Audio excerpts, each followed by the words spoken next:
बिस्मिल्लाहिर्रहमानिर्रहीम। अस्सलाम वालेकुम नाज़रीन, मैं अहमद फ़वाद हूँ। आप मेरा यूट्यूब चैनल देख रहे हैं। नाज़रीन, आज तारीख़ है 8 अक्टूबर और दिन है मंगल का। सुप्रीम कोर्ट ऑफ पाकिस्तान में इस वक्त मैं मौजूद हूँ और दो तीन बड़ी इंपॉर्टेंट ख़बरें हैं जो आपके साथ मैंने शेयर करनी है। सबसे पहली और बड़ी ब्रेकिंग न्यूज़ तो ये है कि चीफ़ जस्टिस कादी फ़ैज़ ईसा और जस्टिस याहिया अफरीदी,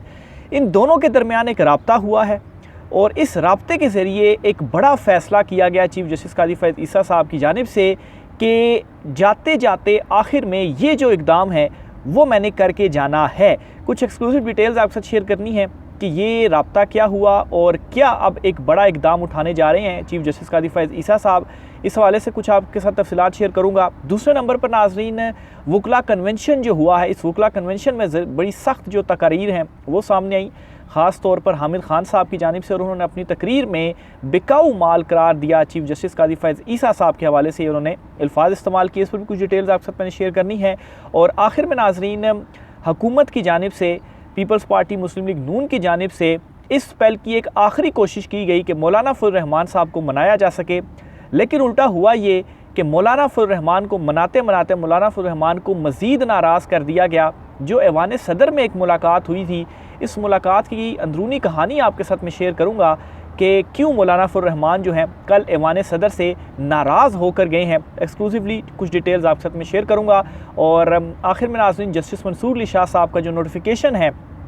इस हवाले से भी ख़बरें सामने आ रही हैं कि नोटिफिकेशन आ चुका है, यानी कि तैयार हो चुका है। नोटिफिकेशन सिर्फ अब जारी होना रह गया है और आइंदा हफ्ते ये जो नोटिफिकेशन है वो जारी कर दिया जाएगा। इस पर भी कुछ तफसीलात आपके साथ मैं शेयर करूँगा। सबसे पहले तो नाज़रीन, मौलाना फजल रहमान को मनाने की इस पहल की जो एक आखिरी कोशिश थी, यानी कि 18 से पहले अब 18 तक तो आप ये समझ लें कि आईनी तरमीम से मुतल्लिक कुछ भी नहीं होना, और 18 तो क्या बल्कि 25 से पहले कुछ भी नहीं होना, क्योंकि इमरान खान साहब, अली अमीन गंडापुर साहब से जो मुलाकातें अभी इसकी मुसद्दक़ा ज़राए से तो उस तरह से ख़बरें सामने नहीं आ रही, लेकिन जो बाखबर हल्के दावा कर रहे हैं और दावा बिल्कुल दुरुस्त भी है, कुछ उसके हवाले से फैक्ट्स भी आपके सामने मैं रखूँगा। और इसके मुताबिक 25 तक तो आईनी तरमीम को नहीं छेड़ा जाएगा और आईनी तरमीम में ना ही आईनी अदालतें बनेंगी और ना ही काजी साहब को एक्सटेंशन मिलेगी। ये बात तय हो चुकी है और इसके ऊपर अब इम्प्लीमेंट भी हो रहा है। बहरहाल जी, हुकूमत की जानिब से ये कहा गया था, ख़ास तौर पर बिलावल भुट्टो ने सहाफ़ियों से एक मुलाकात की थी और उसमें उन्होंने कहा था कि 8 अक्टूबर को हर सूरत जो आईनी तरमीम है वो हम करेंगे। और आज 8 अक्टूबर आ गई है, 8 अक्टूबर को तो कोई जो आईनी तरमीम है वो नहीं हो रही। अब जी, मौलाना फजल रहमान साहब से कल इन्होंने एक मुलाकात भी की है और इस मुलाकात में मौलाना फजल रहमान, बिलावल ज़रदारी, आसिफ ज़रदारी, नवाज़ शरीफ, शहबाज शरीफ, इसके अलावा इसहाक डार, ये मौजूद थे इस मुलाकात के अंदर। और इस मुलाकात की एक जो तस्वीर है वो भी जारी की गई ऐवान सदर से। और ये मुलाकात एक किस्म का आप समझ लें कि ऑल पार्टीज़ कॉन्फ्रेंस ही एक तरह से हो गई है, क्योंकि सारी पार्टीज़ ये तमाम इसमें PDM की मौजूद थी। और ये जो मुलाकात थी ये गज़ा के फ़लस्तीन के नाम पर बुलाएगी, क्योंकि कल एक कॉन्फ्रेंस थी फ़लस्तीन से मुतल्लिक़ ऐवान सदर में और उस कॉन्फ्रेंस में ये जो मुलाकात है ये अरेंज की गई। और एजेंडा इसका क्या था, आईनी तरमीम से मुतल्लिक़ ही जो है वो इसका एजेंडा था। और आप देखेंगे इससे बढ़कर और क्या मुनाफ़क़त होगी कि आप फ़लस्तीन के नाम पर एक कॉन्फ्रेंस बुलाएं और उस कॉन्फ्रेंस में आप जो है वो ये जो मामलात हैं, इन मामलात को भी सारे बैठ कर और इन चीज़ों को भी लेकर चलें। तो बहरहाल जी, इस मुलाकात की एक तस्वीर भी जो है वो जारी की गई। अव्वल तो मौलाना फजल रहमान जो हैं उनकी जानिब से ये क्लियर किया गया कल दोबारा से, और ये कहा गया नवाज़ शरीफ को और दीगर को कि आप कादी साहब की एक्सटेंशन और आईनी अदालतों वाली जो ज़िद है वो छोड़ दें और इस मामले में मैं आपके साथ नहीं हूँ। और मौलाना फजल रहमान की जानिब से एक मरतबा फिर से साफ जो इनकार है वो किया गया। ना सिर्फ इनकार किया गया बल्कि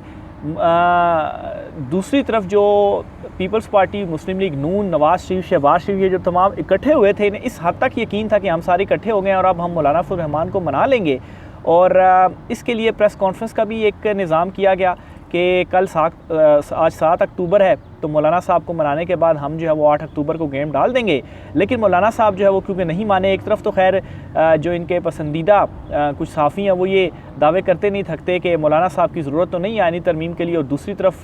सूरत हाल इनकी ये है कि मौलाना साहब के बगैर तो ये आईनी तरमीम कर ही नहीं सकते, इनके पास नंबर गेम है ही नहीं। और जो 63A वाला इनका प्लान था वो प्लान भी खैर फ्लॉप होगा, क्योंकि PTI ने भी अपने कामयाब एहतजाज के साथ अपने लोगों को भी उन्होंने सिक्योर किया और इस आईनी तरमीम को भी जो है वो भी उड़ा कर रख दिया है। मैं लास्ट व्लॉग में इस हवाले से डिटेल्स भी आपके साथ शेयर कर चुका हूँ कि कैसे पाकिस्तान तहरीक इंसाफ का जो एहतजाज था वो कामयाब एहतजाज था और बड़ा मकसद आईनी तरमीम को रोकना और काजी साहब की एक्सटेंशन को रोकना, इस मकसद को हासिल कर लिया पाकिस्तान तहरीक इंसाफ ने। बहरहाल जी प्रेस कॉन्फ्रेंस का भी कल इंतज़ाम किया गया था कि मौलाना साहब को मनाने के बाद ये प्रेस कॉन्फ्रेंस हम करेंगे, लेकिन हुआ ये कि ना कोई प्रेस कॉन्फ्रेंस हुई, बल्कि जो एलामिया आया उस एलामिया में भी मौलाना साहब गायब थे। और गायब क्यों थे? क्योंकि मौलाना साहब ने इनकार किया, बल्कि उल्टा मौलाना साहब नाराज़ हुए उस तस्वीर के जारी होने पर जिसमें मौलाना फजल रहमान, आसिफ जरदारी, बिलावल जरदारी, नवाज शरीफ, शहबाज शरीफ और इसहाक डार मौजूद थे और मुस्कुरा रहे थे। और उस तस्वीर का एक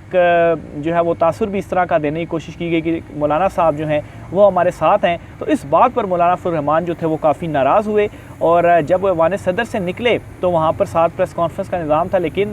प्रेस कॉन्फ्रेंस किए बगैर, साथ खड़े किए बगैर मौलाना फजल रहमान जो थे वो ऐवान सदर से निकले और चले गए। यूँ पीपल्स पार्टी और मुस्लिम लीग नून की इस पहल की एक जो आखिरी कोशिश थी आईनी तरमीम करने की, और इसमें जो उनकी ख्वाहिश थी कि काजी साहब को एक्सटेंशन मिल जाए और दूसरा आईनी अदालतें जो हैं हमारी मर्ज़ी से, हमारे तरीक़ाकार के मुताबिक जो है वो कायम हो जाएं, तो इसमें मायूसी और नाकामी का हुकूमत को जो सामना है वो करना पड़ा है। तो एक तो जी ये बड़ी ख़बर होगी। दूसरे नंबर पर नाज़रीन, अलीमा खान साहिबा और उस्मा खान साहिबा, इमरान खान साहब की दोनों बहनें, इन्हें चूँकि गिरफ़्तार किया गया, इन्हें एक रोज़ा जिस्मानी रिमांड पहले दिया गया था और उसके बाद आज दोबारा इन्हें पेश किया गया। आज दोबारा इनका जिस्मानी रिमांड मांगा गया तो अदालत ने 2 रोज़ का जो जिस्मानी रिमांड है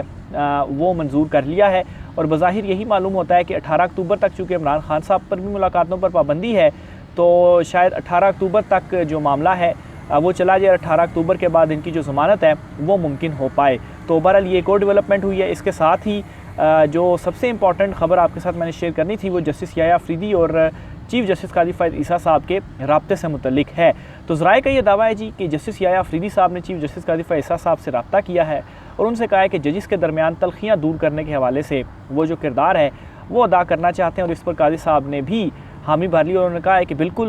मेरा तो कोई ऐसा अपने कोलीग से नहीं है, और ऐसा बज़ाहिर इसलिए उनकी जानिब से कहा गया क्योंकि अब उनको मालूम है कि वो जाने वाले हैं। नहीं तो जो ये चीज़ आ रही है ना सामने कि उनका अपने कोलीग के साथ कुछ भी ऐसा नहीं है, तो अगर ये वाकई ठीक होता तो जो कल काजी साहब की जानिब से रिमार्क सामने आए जिसमें उन्होंने जजिस के हवाले से, जजिस के ऊपर बल्कि गुस्सा उतारा कि मार्शल लॉ की जो तौसीक़ें होती हैं और फिर जी जजिस जो हैं वो आइन को क्यों नहीं उस तरह से मानते और उनकी भी जो है वो दोबारा से क्लासेस होनी चाहिए, तो गुस्सा उतारा। और इसमें थोड़ा एस्टेब्लिशमेंट के हवाले से भी कुछ जो रिमार्क्स थे वो चीफ़ जस्टिस काजी फ़ैज़ ईसा साहब की जानिब से दिए गए, और फिर हुकूमत के हवाले से भी ये तासुर लिया गया कि उनके हवाले से भी रिमार्क्स दिए गए जिनमें काजी साहब ने यह कहा जी कि जिसके ऊपर आप एहसान कर रहे हैं फिर आप उसके शर से भी बचें। और ये ज़ाहिर सी बात है हुकूमत की तरफ से इशारा था, क्योंकि जितने भी फ़ैसले काजी साहब ने दिए उससे बज़ाहिर मौजूदा मुंतखब हुकूमत को ही जो फ़ायदा है वो पहुंचा, लेकिन ये हुकूमत उन्हें एक्सटेंशन देने में नाकाम हुई। तो बहरहाल ये काजी साहब की जानिब से अब फ़ैसला किया गया कि चलें जाते जाते अब और तो कुछ नहीं, लेकिन एटलीस्ट अपने जो जजेस हैं उनके साथ ही इस हद तक की ताल्लुकात ठीक हो जाएँ कि चले जो एशाइये वगैरह होते हैं उसमें चूँकि जजेस भी शामिल होते हैं, तो कहीं ऐसा ना हो जाए कि जो अक्सरियती जजेस हैं वो उनके किसी एशाइये में ही शामिल ना हो। अब देखें ना, ये भी एक बड़ी हज़ीमत होगी कि अगर सुप्रीम कोर्ट का एक चीफ़ जस्टिस है वो रिटायर हो रहा है और रिटायर होने से पहले एशाइये दिए जाते हैं बार्स की जानिब से भी, जजेस की जानिब से भी, तो उन एशाइयों में ही अगर अक्सरियती जजेस ना हो, यानी कि 17 जजेस हो उसमें से अगर 12 जजेस ना हो तो पीछे फिर 4-5 जजेस मौजूद होंगे, तो क्या ये हज़ीमत नहीं है? और ये भी आपको बताऊं कि आज 8 अक्टूबर है, लेकिन अभी तक चीफ़ जस्टिस काजी फ़ैज़ ईसा साहब के जो एशाइये हैं उनका आगाज़ नहीं हुआ। 25 अक्टूबर को उनकी रिटायरमेंट है। तो बहरहाल जस्टिस याह्या अफरीदी साहब की अगर ये कोशिश है तो इसमें फिर ये होगा कि चलें जाते जाते जजेस जो हैं वो उनसे अच्छे अंदाज में उनको गुड बाय जो है वो कह देंगे या अलविदा उनको जो है वो कर देंगे, क्योंकि अब ये बात कंफर्म हो चुकी है कि चीफ़ जस्टिस काजी फ़ैज़ ईसा साहब जो हैं वो जा रहे हैं और जस्टिस मंसूर अली शाह साहब नए चीफ़ जस्टिस तैनात होंगे। नोटिफिकेशन में डिले किया जा रहा है, लेकिन इतलात हैं कि आइंदा हफ्ते जस्टिस मंसूर अली शाह साहब का नोटिफिकेशन जारी कर दिया जाएगा, या आइंदा हफ्ते नहीं तो 18 के बाद उनका नोटिफिकेशन जारी कर दिया जाएगा। लेकिन नोटिफिकेशन ज़रूर जस्टिस मंसूर अली शाह साहब का जारी किया जाएगा। और फिर जो इमरान खान साहब, अली अमीन गंडापुर साहब और ताकतवरों की मुलाकात के हवाले से भी आपको बताता चलूँ तो इस पर भी फ़खरुर रहमान साहब हैं, सीनियर साफ़ी, उन्होंने ट्वीट करते हुए ये चीज़ लिखी है कि ये बात अब कन्फर्म हो गई है कि अली अमीन गंडापुर, इमरान खान, बैरिस्टर गौहर और इसमें कुछ और 1-2 लोग भी मौजूद थे ताकतवरों के, उनकी मुलाकात हुई और उस मुलाकात के अंदर कुछ जो चीज़ें थी वो तय हुई और कुछ जो है वो गारंटीज़ वगैरह भी दी गई कि ठीक है ये हो जाएगा तो फिर आप जो है वो एहतजाज ख़त्म कर दें। और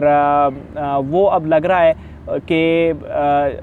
जिस तरीके से इस्लामाबाद में जब पाकिस्तान तहरीक इंसाफ ने भी एहतजाज की अनाउंसमेंट की थी, अनाउंसमेंट से कुछ दिन पहले ही सड़कों पर कंटेनर्स रख दिए गए थे कि पीटीआई को रोकना है, वो कंटेनर्स अब पूरे इस्लामाबाद से हटा दिए गए हैं, यानी कि अब साइडों पर भी कंटेनर्स नहीं रखे गए कि क्यों। और अभी तक पाकिस्तान तहरीक इंसाफ ने एहतजाज की कॉल वापस नहीं ली और वो तलवार लटकाई हुई है कि अगर इन्होंने अपनी बात से ये फिरे कि काजी साहब की एक्सटेंशन दे दी गई या आइनी तरमीम में आइनी अदालतें कायम कर दी गई तो फिर एहतजाज हमारा वापस डी चौक की तरफ आएगा। और मेरे ख़्याल से दूसरी तरफ से जिस तरह से हुआ है कि कंटेनर्स जो है वो अब ऐसे हटाए गए हैं कि इस्लामाबाद से ही मूव कर दिए गए हैं, नहीं तो जिस तरह से एहतजाज आने से पहले इन्होंने सड़कों पर कंटेनर रख दिए थे कि हम रास्ते वगैरह बंद करेंगे, अभी इस्लामाबाद की वो सूरत हाल नहीं है। अभी मैं आज सुबह आया भी हूँ तो कंटेनर्स को हटाया जा रहा है और मिट्टी वगैरह जो डाली गई थी उसको भी हटाया जा रहा है और कंटेनर्स को ना सिर्फ रास्ते खोले जा रहे हैं बल्कि ये भी नहीं हो रहा कि सड़कों की साइडों पर कंटेनर्स मौजूद हो, बल्कि साइडों से भी हटाए जा रहे हैं। तो इसका मतलब ये है कि मामलात कोई पक्के तय हुए हैं और मामलात ऐसे तय हुए हैं कि उन मामलात से भी पीछे नहीं हटा जाएगा। और इमरान खान साहब तक पर जो पाबंदी लगी है 18 तक, उसका भी बज़ाहिर मकसद यही समझ आता है कि 18 तक इमरान खान साहब भी कुछ ना बोलें, फिर उसके बाद जो है वो बेशक चीज़ें खुलकर सामने आ जाएं, क्योंकि अली अमीन गंडापुर साहब ने भी जो है वो एक कहानी ही बनाई है, सच्ची जो बातें हैं वो नहीं बताई। तो ये बात हो चुकी है तय कि 25 के बाद आइनी तरमीम और फिर उसके बाद 9 आइनी अदालतें और 9 एक्सटेंशन ऑफ चीफ जस्टिस काजी फ़ाइज़ ईसा और जस्टिस मंसूर अली शाह साहब का भी जल्द जो नोटिफिकेशन है वो जारी कर दिया जाएगा। हुकूमत जो है वो ज़ाहिर सी बात है इस तमाम तर मामलात के ऊपर ना सिर्फ मायूस है बल्कि इस्तराब का भी शिकार है कि ये उनके साथ क्या हो रहा है। और इसी सिलसिले में उन्होंने मुलाकातें करके कोशिश तो की मौलाना को मिलाने की, लेकिन जैसे मैंने आपको आगाज़ में बताया कि मौलाना फजल रहमान जो है वो उल्टा नाराज़ होकर उनसे चले गए हैं। तो ये इस वक्त जो हुकूमत है जी वो उनकी हालत बन चुकी हुई है। इसी तरह से जी आखिर में हामिद खान साहब के हवाले से भी आपको बताता चलूँ कि सीनियर पाकिस्तान तहरीक इंसाफ के वकील भी हैं, सीनियर रहनुमा भी और सेनेटर भी हैं और हामिद खान साहब को समझा जाता था जी कि चीफ जस्टिस काजी फ़ाइज़ ईसा साहब के बड़े करीब हैं। इवन के रेफरेंस के हवाले से भी इन्होंने इमरान खान साहब से लड़ाई की, लेकिन कल वकला कन्वेंशन हुआ और इसमें हामिद खान साहब ने एतराफ़ किया कि काजी जो है असल में ये काजी नहीं है और इन्होंने अदलिया को तबाह करने की जो कोशिश है वो की है और बकाऊ माल के अल्फाज जो है वो इन्होंने इनडायरेक्टली चीफ जस्टिस काजी फ़ाइज़ ईसा साहब के लिए इस्तेमाल किए और कहा जी कि मुझे दुख हो रहा है कि मैंने इमरान खान साहब के लिए इनसे लड़ाई की कि जो रेफरेंस हैं वो आप ना भेजें और मैं भी उस वक्त शामिल था, लेकिन ये है कि मैंने उस वक्त जो भी किया मुझे ऐसा नहीं लगता था कि काजी साहब इस हद तक चीज़ों को करेंगे, लेकिन आज वाकई इमरान खान साहब जो है वो दुरुस्त साबित हुए हैं। तो ये वकला कन्वेंशन में मेरे ख़्याल से अगर इस तरह की चीज़ें चीफ जस्टिस काजी फ़ाइज़ ईसा के अगेंस्ट अब हो गई हैं तो आप समझ लें कि चीफ जस्टिस काजी फ़ाइज़ ईसा जो हैं वो अब कहाँ पर खड़े हुए हैं। इवन के साबिक़ सदर आरिफ अलवी साहब ने तो यहाँ तक कह दिया कि काजी साहब अगर आप रिटायर जब होंगे ना तो आप फिर मुल्क में ही रहिएगा, मुल्क से बाहर ना जाइएगा, ताकि आपको फिर जो है वो लोग बताएंगे। और अब ये भी एक बड़ा देखे चैलेंज जो साबिक़ सदर आरिफ अलवी साहब की जानिब से किया गया काजी साहब के लिए, तो इससे आप अंदाज़ा लगा लेंगे इस वक्त चीफ जस्टिस काजी फ़ाइज़ ईसा साहब के हवाले से जो है वो क्या ख़यालात हैं। अवाम के तो हैं ही हैं, जो भी वो तो आप नाज़रीन भी कमेंट बॉक्स में बताइएगा, लेकिन ओवरऑल जो इस वक्त पॉलिटिकल पार्टीज़ में इवन के मुस्लिम लीग नून के अंदर से जो इख्तलाफात थे वो काजी साहब के अगेंस्ट उठ गए थे। तो ये जी काजी साहब हैं, बड़ी कोशिश इन्होंने की, लेकिन एट द एंड रिटायर हो रहे हैं फिर, और रिटायरमेंट के बाद जो है वो फिर किस्सा बन जाएंगे माजी का, लेकिन तारीख़ में इन्हें किन अल्फाज से याद रखा जाएगा वो ये 2-3 चीज़ों से ही ज़ाहिर होता है। सुप्रीम कोर्ट ऑफ पाकिस्तान में आइनी तरमीम के ख़िलाफ़ एक दरख्वास्त भी आई है। मेरे ख़्याल से अब तो इस दरख्वास्त का कोई उस तरह से फ़ायदा नहीं है, अब तो आइनी तरमीम नहीं हो रही। हाँ, 25 के बाद जो होगी उसमें PTI भी ऑन बोर्ड होगी। इसमें कहा गया जी कि ये जो आइनी तरमीम की जा रही है इनकी खिलाफ वर्जी है और जजिस की आज़ादी के भी ये ख़िलाफ़ है, तो इसलिए इस आइनी तरमीम को रोका जाए। इससे पहले भी सुप्रीम कोर्ट ऑफ पाकिस्तान में 2-3 दरख्वास्तें आ चुकी हैं आनी तरमीम को रोकने के हवाले से। तो आज सुप्रीम कोर्ट ऑफ पाकिस्तान में ये एक जो बड़ी डेवलपमेंट है वो हुई है। बाकी आज सुप्रीम कोर्ट ऑफ पाकिस्तान में किसी इंपॉर्टेंट केस की समाअत तो नहीं हुई। काजी साहब की जानिब से भी उस तरह के कोई रिमार्क्स वगैरह आज नहीं आए। कल तो बड़े उनकी जानिब से रिमार्क्स सामने आए थे और उन रिमार्क्स से ही मैंने कल रिपोर्ट भी किया था और आपको अपनी असेसमेंट भी बता दी थी कि ये कन्फर्म हो गया काजी साहब के रिमार्क्स से कि वाकई उनको आप पैगाम दे दिया कि आपकी जो एक्सटेंशन है वो अब मुमकिन नहीं रही। राय का इज़हार कीजिएगा। आज के ब्लॉग से इतना ही, इजाज़त दीजिए। अल्लाह हाफ़िज़।